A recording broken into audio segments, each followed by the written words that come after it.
Hello, my name is Gilbert Vasquez.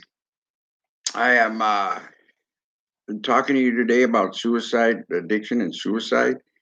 I have experience with addiction. I've been in recovery for several years. In fact, I've been in recovery the longer for the last 12 years, and before that, I was completely engulfed in addiction. As for suicide, I think they go hand in hand. I've met so many people that have uh, died from suicide or suicide deaths. Uh, I don't like the term committed suicide. I think that's not the correct form. I think there's death by suicide is the correct identification for me. But at any rate, this is everything I've read and I've studied about suicide and that has happened in my life during addiction, because they do go hand in hand, whether it be depression, anybody that's using drugs or alcohol in a in a systemic fashion, uh, and it turns into a need, not a want.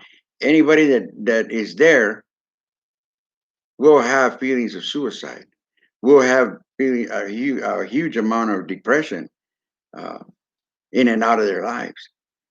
So some people do even commit suicide in recovery. They don't want to be clean and they don't want to be back out in the street, so they end up, this is the option. But what I have learned from these people and the people that aren't addicted and still end up by death of suicide, uh, is the lack of the ability to talk. It's like we just can't talk about it. And is there anybody willing to listen? Is the thing. The first responders are always the first, and it's always a police officer first. A police officer to this day, I don't think it's worked as far as these delicate situations. I mean, there's a certain thing they've been trained a certain way, and that's the way it's got to be for them. They need to have total control and feel totally comfortable before they start listening to you. Now, the person that wants to commit suicide wants he's reaching out, whether it be in a negative fashion or not. And I think there is progress on this from what I see, and I'm hopeful for our younger generation. Uh, they are the ones that somehow are getting taught to talk at a young age, and identify feelings of depression, over being overwhelmed. You know, uh, being able to talk to their parents, of course, at home is key, but school is where it's also a huge part. I think learning from my children is that their friends knew a lot more about them than I did. I mean, I knew the basics right at home, but their friends knew about how they conducted themselves all day, which I was unaware of. You know, uh, that's just the way kids are. But having a positive home life is huge, and I think that's again, it boils down to society's ills.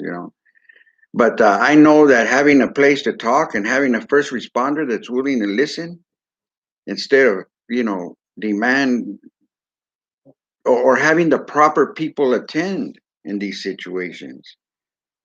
You know, uh, I think it's too easy to commit suicide by 911 calls. I think it's just too easy, or by running, or however. I think that we pay enough money out on lawsuits, and hurt a lot of people. And not everybody gets money from these lawsuits. I mean, sometimes you just don't know what's going to happen, and I think a lot of people are not discussing the real facts, the underlying issues.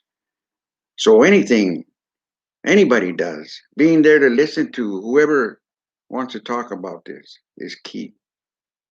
The willingness to listen, my God, is key.